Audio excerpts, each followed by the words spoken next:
Ya, Shalom. Selamat siang saudara sekalian. Puji Tuhan kembali lagi dengan saya Pastor Herman Gideon, saudara. Kita dalam acara pelayanan Marketplace Fellowship, saudara. Dan dalam program khotbah berseri, saudara, saya punya tujuan supaya kita mengerti bahwa tidak ada yang tidak mungkin, tidak ada yang tidak mustahil bagi kita semua, bahwa kita bisa sukses dalam dunia ini, tetapi juga kita percaya bahwa ketika kita mati pun kita akan masuk surga. Haleluya, saudara. Itulah yang menjadi keinginan setiap orang, saudara. Sukses di dunia, tapi mati masuk surga. Saudara, saya yakin itulah yang menjadi programnya Tuhan juga.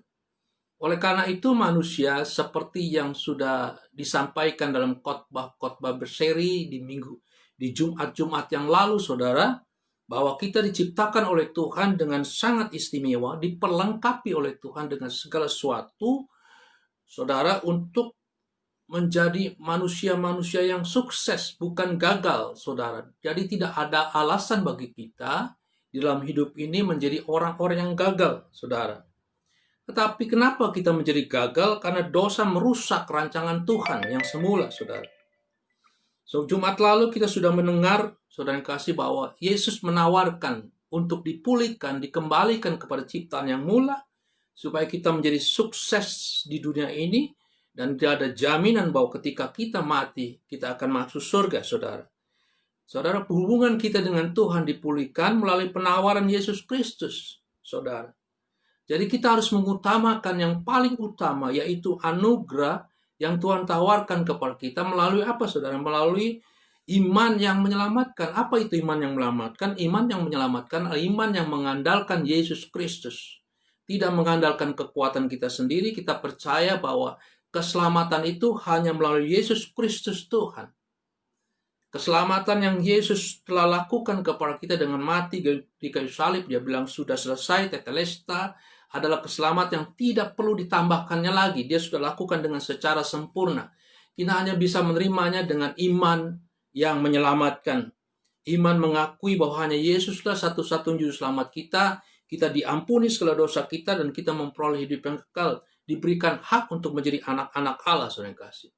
Kalau kita menjadi anak-anak Allah, kita menjadi ahli waris akan janji-janji Allah.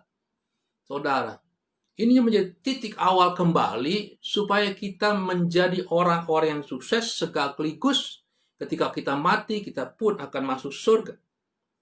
Karya keselamatan Yesus adalah karya keselamatan sempurna yang tidak perlu ditambahkan lagi. Saudara, mengapa harus lewat Yesus? Haleluya. Saudara harus percaya bahwa surga itu ada pemiliknya, dan pemiliknya tunggal. Tidak ada yang lain. Itu Allah yang Esa, Tuhan yang Esa. Kalau itu Tuhan yang Esa, maka satu-satunya jalan untuk masuk ke dalam surga itu pun harus satu-satunya. Lewat satu pribadi yang datang dari surga, Yesus Kristus. Sebagaimana kita dengar dari khotbah minggu lalu, Sabtu yang lalu, Jumat yang lalu, saya kasih. Karena acara ini setiap Jumat, every Friday, saudara. Haleluya, hanya satu-satunya, karena satu orang, saudara, yaitu Adam, manusia jatuh ke dalam dosa, oleh satu orang pula, satu pribadi, Yesus Kristus, manusia diselamatkan, saya kasih. Saudara, hanya Yesus, lewat Yesus Kristus saja. Dan seperti yang disampaikan oleh firman Tuhan dalam Kisah Para Rasul pasal 4 ayat 12, firman Tuhan berkata demikian, saudara yang kasih. Dan keselamatan tidak ada di dalam siapapun juga, selain di dalam Dia, yaitu Yesus Kristus Tuhan yang datang dari surga. Sebab di kolong langit, di bawah kolong langit ini tidak ada nama lain yang diberikan kepada manusia yang olehnya kita diselamatkan. Haleluya, puji Tuhan. Saudara boleh cari siapakah yang bisa berkata seperti Yesus, akulah jalan kebenaran dan hidup. Tidak ada seorang pun sampai kepada Bapa, yaitu surga, tanpa aku.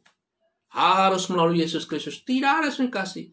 Di dalam kolong langit ini tidak ada satu pun, sekalipun dia disebut nabi besar yang menyatakan lewat dia manusia diselamatkan, hanya melalui Yesus Kristus.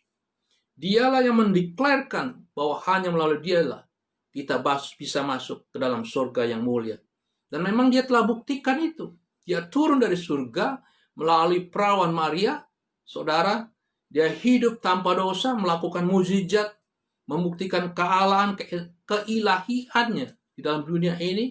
Dia mati di kayu salib, saudara, menebus dosa kita, dikuburkan, bangkit, dan dia naik ke surga, disaksikan oleh banyak orang. Artinya dia memperlihatkan bahwa dia datang dari sana, dari surga. Turun dan naik kembali dari surga, dan dia berjanji dia akan turun kembali untuk menjemput anak-anak. Itulah masa rapture yang kasih. Dan hanya melalui Yesus Kristus. Tidak ada nama lain di kolong langit ini. Hanya melalui Yesus Kristus. Terus yang kedua, alasan yang kedua adalah karena manusia gagal untuk menebus dosanya sendiri. Manusia gagal untuk menjadi orang yang sempurna, yang suci, yang kudus. Untuk menjadi satu syarat untuk bisa masuk ke dalam surga. Saudara kasih. Dengan berbagai cara manusia mencoba untuk memperbaiki dirinya. Menjadi orang-orang yang baik, orang-orang yang kudus, orang-orang yang suci, saudara kasih. Melalui beragama, gagal. Melalui beramal, berbuat baik, bermeditasi, saudara kasih. Berdiam diri, mencari Tuhan dengan mengosongkan diri, saudara kasih. Hati-hati, saudara. Kalau saudara mencari Tuhan dengan cara demikian, saudara sedang berusaha, sedang memasuk ke dunia roh. Jangan-jangan saudara kasih roh lain yang akan masuk dalam diri saudara. Oleh karena itu firman Tuhan, lihatlah buahnya. Saudara tidak perlu saudara kasih untuk mempercayai sesuatu dengan janji-janji yang mereka sampaikan. Lihat saja buahnya saudara kasih. Dan Yesus telah membuktikan bahwa dia berbuah dengan luar biasa tentang kasih dan kebaikannya. Dia adalah manusia ilahi, sekaligus ialah Tuhan yang datang, saudara kasih, menjadi manusia. Dia yang tidak terbatas membatasi dirinya supaya dia bisa memperkenalkan siapakah Tuhan itu. Dan melalui dia saudara bisa berjumpa dengan Tuhan. Haleluya. Mereka berjumpa saudara kasih secara tatap muka. Mereka hanya mendapatkan hidayah. Saudara kasih, mereka tidak pernah berjumpa sekalipun mereka bermeditasi, mengosongkan diri, mencari Tuhan. Mereka tidak pernah berjumpa, bertatap muka, mengenal Tuhan. Itulah yang disebut iman dalam kegelapan. Iman hanya akal, saya kasih. Iman hanya sementara.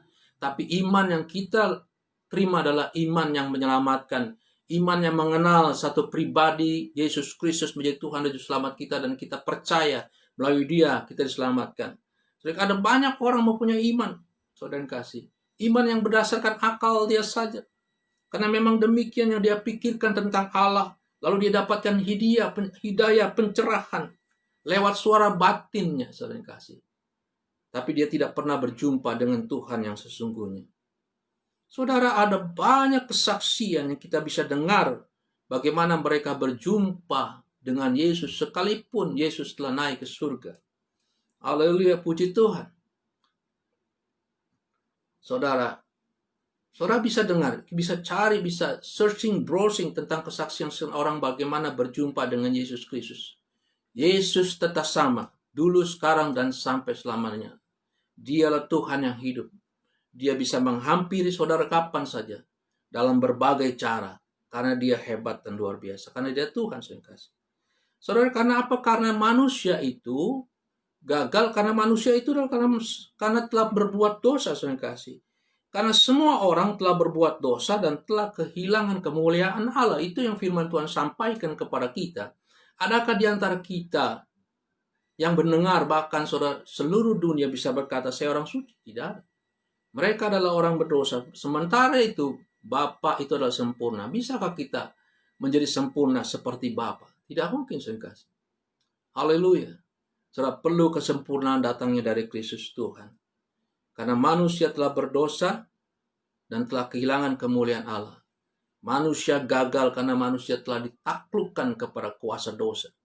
Sulit bagi mereka, saudara yang kasih, untuk keluar dari kuasa dosa. Haleluya, puji Tuhan. Apa yang kita ingin perbuat baik, justru kebalikan yang jahat kita lakukan. Kita berusaha untuk berpikir yang baik, justru yang jahat menyerang kita. Pikiran najis, kotor, dan lain. Kita berusaha untuk mencucikan diri kita, tapi justru kita diserang dengan hal-hal yang kotor, yang najis. Saudara kasih, saudara butuh satu kuasa yang supranatural, yang bisa membawa saudara keluar dari ikatan dosa itu, dari kuasa dosa, saudara yang kasih. Seperti seseorang yang ada dalam satu lumpur yang hidup, saudara yang kasih. Saudara pernah lihat itu? Kalau orang masuk dalam lumpur yang hidup, ketika dia berusaha untuk keluar, justru lumpur itu akan menarik dia semakin dalam. Demikian juga dengan dosa, saudara yang kasih. Seperti gaya tarik bumi, gravitasi bumi, saudara yang kasih. Sulit kita keluar. Kita butuh satu kuasa yang bisa mengalahkan gaya tarik itu. Dan Yesus menawarkan itu kepada kita. Haleluya. Hanya melalui Yesus Kristus. Karena di dalam kolong langit ini tidak ada nama diberikan kepadanya orang diselamatkan. Yang kedua, saudara yang kasih. Yang ketiga, saudara yang kasih. Karena ini masalahnya bukan masalah diampuni dosa, saudara yang kasih. Karena setelah diampuni dosa, bukan berarti masalah itu selesai. Tidak, saudara yang kasih. Karena saudara masih hidup di dalam dunia ini, dan saudara masih tinggal di dalam kedagingan. Ada banyak keinginan-keinginan daging itu yang bisa menyerang kita. Yang menguasai kita. Ego kita masih berkuasa atas hidup kita. Ada banyak keinginan-keinginan yang sangat bertentangan dengan keinginan Tuhan. Bagaimana mungkin saudara bisa keluar dari perkara-perkara seperti itu? Mata saudara masih mempunyai keinginan untuk melihat dunia ini dengan segala keindahannya. Tawaran-tawaran dunia ini. Keinginan-keinginan saudara, keinginan daging terus menggebu-gebu. Yang menguasai kita. Haleluya, sulit saudara kasih untuk kita keluar dari itu. Rasul Paulus berkata, apa yang aku ingin lakukan yang baik, justru yang jahat aku lakukan. Ini manusia celaka, bagaimana aku bisa keluar dari manusia ini? Tapi syukur kepada Yesus Kristus Tuhan. Bahwa dia mampu untuk membawa kita keluar. Saudara diampuni, saudara yang kasih, itu titik awal. Saudara punya hubungan yang baik dengan Tuhan. Saudara, kita dipulihkan hubungan dengan Tuhan. Tuhan tidak lagi menjadi pemisah bagi kita, saudara yang kasih. Pengampunan yang Yesus lakukan diberikan tanda ketika dia mati di kayu salib, saudara. Dan dia menyerahkan nyawanya kepada Bapanya di surga. Dia berkata, tetelestai, dan pada saat yang sama pula, tirai bait Allah yang jadi pemisah antara ruang kudus, ruang maha kudus dengan halaman. Itu terbelah dua. Itu menandakan, saudara yang kasih. Ketika Yesus mati menebus segala dosa kita, maka semuanya dibayar dengan tuntas. Hubungan saudara dengan Tuhan itu dibayar dengan dia supaya kita bisa dipulihkan. Dan kita bisa masuk ke ruang yang kudus dan maha kudus bahkan. Berjumpa dengan dia. Setiap saat yang kita inginkan, kita tinggal datang kepada dia. Saya kasih. Saudara, bukan hanya sekedar diampuni, tetapi perlu dipulihkan, disucikan.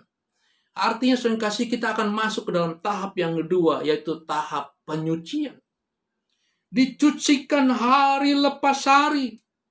Roh Kudus akan bicara terus, kita akan masuk dalam proses penyucian, diubah menjadi seperti Kristus. Dan itu butuh, saudara kasih, kuasa yang luar biasa. Saudara yang kasih, kata Tuhan Yesus Kristus berkata demikian. Tuhan Yesus berkata demikian. Tinggallah di dalam aku, kata Yesus Kristus. Sebab di luar aku, kamu tidak dapat berbuat apa-apa. Bukan oleh kuat dan gagahmu, tetapi oleh Rohku. Dan Yesus mengerti perkara itu bahwa kita tidak bisa hidup tanpa dia. Kita butuh kuasa yang supranatural, kuasa yang bisa menguasai, mengalahkan kuasa daging kita, mengalahkan kuasa jahat, mengalahkan kuasa dunia ini. Oleh karena itu lebih baik aku pergi naik ke surga, kata Tuhan Yesus Kristus, supaya aku bisa berikan Rohku yang kudus itu menyertai engkau sampai kepada kesudahan Allah. Bersama Roh Kudus itulah kita mampu untuk hidup dikuduskan dari hari demi hari, disucikan, diproses oleh Roh Tuhan sendiri. Haleluya. Yesus berjanji terus menyertai anak-anaknya sampai kepada kesudahannya. Yaitu bagaimana? Dengan rohnya, saudara kasih. Di manakah roh kita? Di manakah Roh Kudus itu ketika diberikan kepada kita? Saudara, yang pertama, Roh Kudus 1 Korintus pasal 6 ayat 19, firman Tuhan berkata demikian. Atau tidak tahukah kamu bahwa tubuhmu adalah bait Roh Kudus? Tubuh ini, saudara kasih, Tuhan katakan supaya kita tahu, jangan tidak tahu. Kita harus tahu bahwa tubuh ini adalah bait, tempat, rumah Roh Kudus yang diam di dalamnya. Roh Kudus yang kamu peroleh dari Allah Tuhan kita. Dan bahwa kamu, saudara dan saya, bukan milik kita sendiri. Haleluya, puji Tuhan. Yang pertama saudara harus ketahui adalah ketika Yesus memberikan Rohnya yang kudus, dia tinggal di dalam tubuh kita sebagai baitnya yang kudus. Oleh karena itu pelihara tubuh ini. Kita punya satu keinginan yang kuat, motif yang kuat, niat yang kuat, bahwa karena tubuh ini adalah bait Allah, maka aku akan pelihara tubuh ini dengan sebaik-baiknya. Karena ada Roh Kudus di dalamnya. Kalau demikian, saudara tidak akan biarkan ada sesuatu yang najis, yang kotor, yang merusak tubuh ini masuk, baik melalui mulut saudara, berupa makanan dan sebagainya, apalagi obat-obatan, narkoba, dan lainnya sering kasih. Demikian juga melalui telinga saudara, perkataan-perkataan yang bisa merusak sering kasih. Atau mata saudara melihat sesuatu yang tidak baik. Haleluya, puji Tuhan. Sering kasih harus dipelihara. Karena itu bukan milik kita lagi. Tetapi milik Tuhan ketika kita menerima Yesus menjadi Tuhan dan Juru Selamat secara pribadi. Tinggal. Yang kedua sering kasih, Roh Kudus itu akan tinggal di dalam jiwa kita. Saudara, di dalam jiwa kita dengan cara bagaimana? Dengan cara dia memberikan hikmat dan pengertian. Haleluya. Saudara, berikan kemampuan bagaimana kita bisa berkomunikasi dengan jiwa kita kepada Tuhan. Saudara, bagaimana pola berpikir kita sedikit demi sedikit diubah. Sehingga ketika kita berpikir, ketika kita mengambil keputusan, ketika kita emosinya itu akan dikuasai oleh Tuhan. Ketika kita punya kehendak, itu ada dalam jiwa kita, kehendak itu dikuasai oleh Roh Kudus. Roh Kudus bersama dengan kita, menguasai jiwa kita. Dan kalau kita berjalan di dalam roh, maka di dalam jiwa kita, kata firman Tuhan, akan keluar aliran-aliran air hidup. Perkataan kita adalah perkataan-perkataan yang menguatkan, meneguhkan. Bahkan sering kasih Yesus berjanji kepada kita tidak perlu berkata apa yang harus kita katakan untuk mempertanggungjawabkan hidup ini. Karena roh yang ada dalam dirimu akan memberitahukan apa yang akan kau katakan. Puji Tuhan, saudara tidak perlu takut lagi untuk bersaksi tentang Kristus. Karena Roh Kudus itulah akan yang memberikan kemampuan bagi saudara bersaksi tentang Kristus. Haleluya. Saudara tahu di dalam jiwa kita itu kan ada emosi, ada pertimbangan, ada pikiran, ada kehendak dan sebagainya. Dan seluruh itu Tuhan berjanji. Ketika kita serahkan kepada Tuhan di mana Roh Kudus bertata, tinggal dalam jiwa kita, maka semuanya itu akan dikuasai. Dan setiap yang keluar dari jiwa kita, hasil pikiran, pengolahan, emosi kita, itulah emosi yang dikuasai oleh Roh Kudus. Sehingga yang keluar adalah air hidup. Air-air yang menyegarkan, menguatkan, meneguhkan, menghibur orang lain. Haleluya, puji Tuhan, sering kasih. Yang ketiga, sering kasih, di manakah Roh Kudus tinggal di dalam kita ketika dia memberikan rohnya kepada kita. Untuk menguduskan kita hari demi hari, supaya kita diubahkan menjadi seperti Kristus, dipersiapkan untuk menyambut kedatangan Tuhan Yesus yang kedua kali, dipersiapkan supaya kita bisa rapture, naik, diangkat, menikmati perkawinan anak domba yang luar biasa, yang seharusnya menjadi penghiburan dan keinginan kita semua sering kasih. Saudara, yang ketiga, Roh Kudus akan tinggal di dalam roh kita. Roma pasal 8 ayat 16 firman Tuhan berkata demikian, roh itu yaitu Roh Kudus akan bersaksi bersama dengan roh kita bahwa kita adalah anak-anak Allah. Haleluya. Kalau kita adalah anak-anak Allah, maka kita adalah ahli waris akan janji-janji Allah. Kalau kita sudah punya waris janji Allah, saya yakin percaya tidak ada yang mustahil bagi Tuhan untuk membawa saudara menjadi pribadi-pribadi yang sukses di dalam dunia ini. Tetapi demikian juga secara paralel saudara sudah memperoleh hidup yang kekal. Dan ketika saudara mati dalam dunia, saudara percaya ada satu tempat yang Tuhan Yesus telah sediakan bagi saudara. Bukan saudara menginginkan hal semua itu, saya kasih. Hidup sukses dalam dunia ini, tetapi mati masuk surga. Dan itu dijanjikan karena ada Roh Kudus yang bersaksi dengan roh kita bahwa kita adalah anak Allah.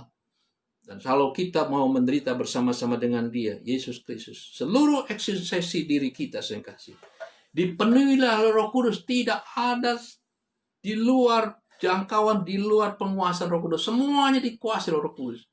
Tubuh, jiwa, dan roh kita. Saudara, luar biasa. Ini anugerah yang Tuhan berikan kepada kita, saudara, sebagai anak Tuhan. Saya percaya inilah satu-satunya jalan bagi kita.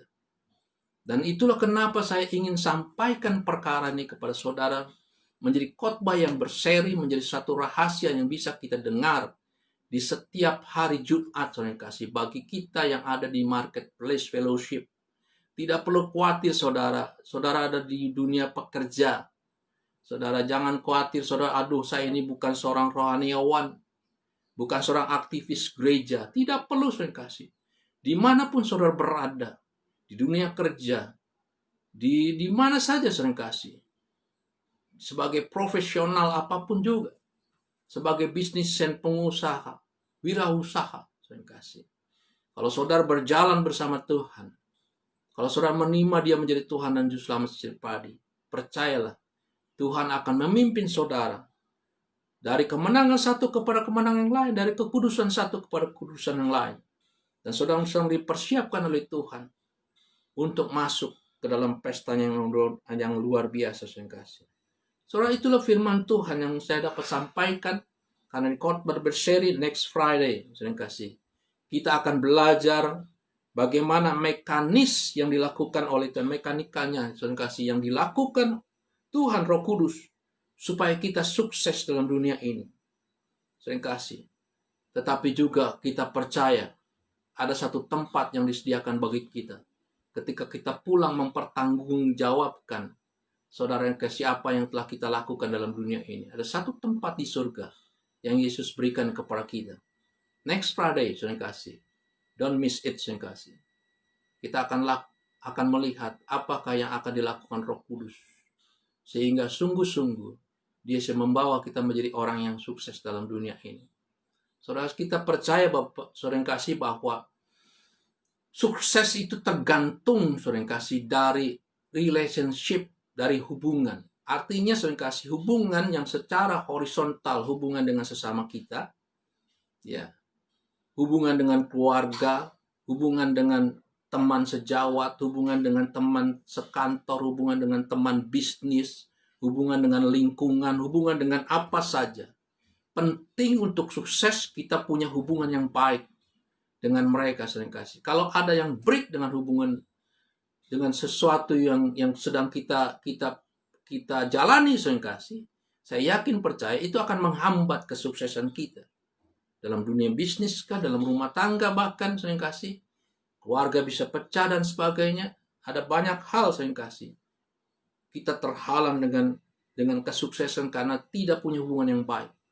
Yang kedua adalah hubungan yang vertikal, hubungan dengan Tuhan. Oleh karena itu, kenapa Yesus mau datang ke dalam dunia, saudara, lalu memperkenalkan dirinya, mati ganti kita di kayu salib, supaya, saudara kasih, hubungan ini, saudara kasih, dipulihkan dengan Tuhan, diperdamaikan dengan Bapa, sumber dari segala sumber.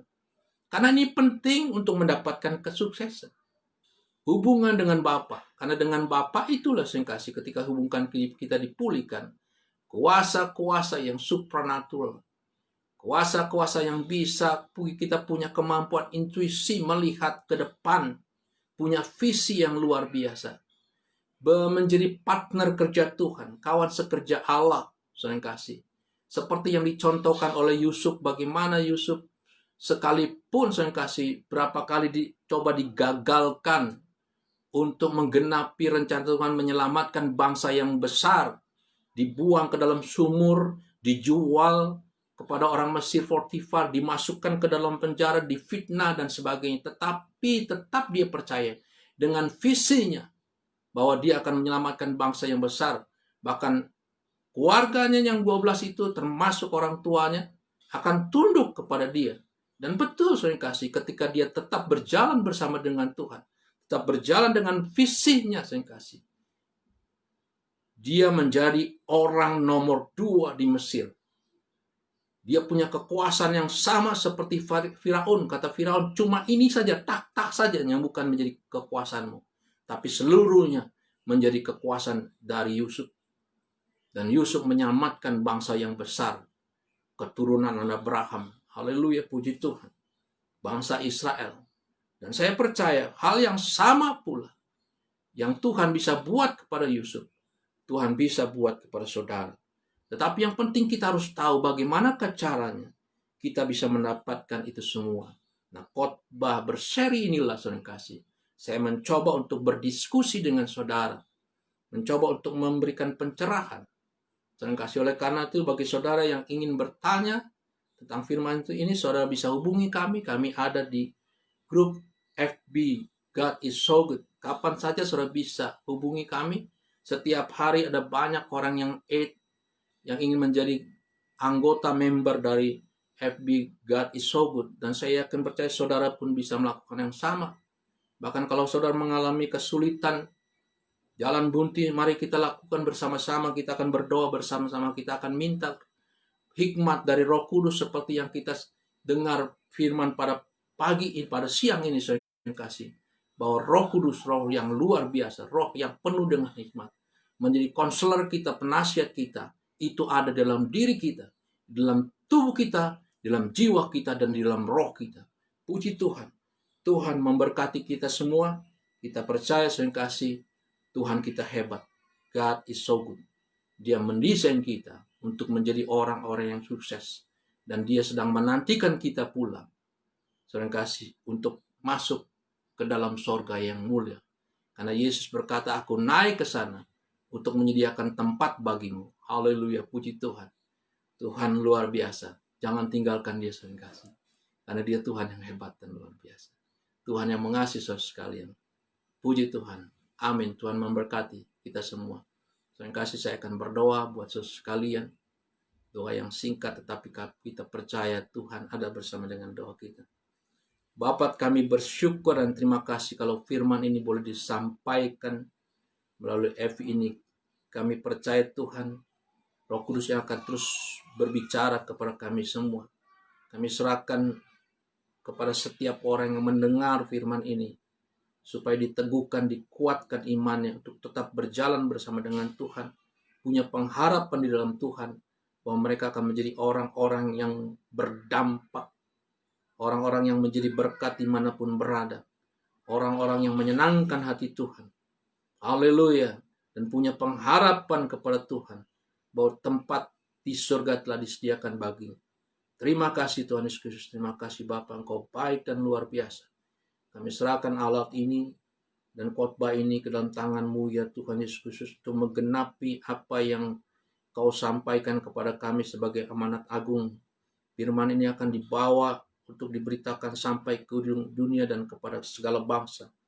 Terpujilah Engkau Tuhan Yesus Kristus. Diberkatilah Engkau, dijagai dan lindungi Engkau dengan Tuhan. Damai sejahtera dari Allah Bapa, kasih daripada Tuhan Yesus Kristus, dan persekutuan Roh Kudus menyertai saudara sekalian, hari ini, besok, dan sampai selama-lamanya.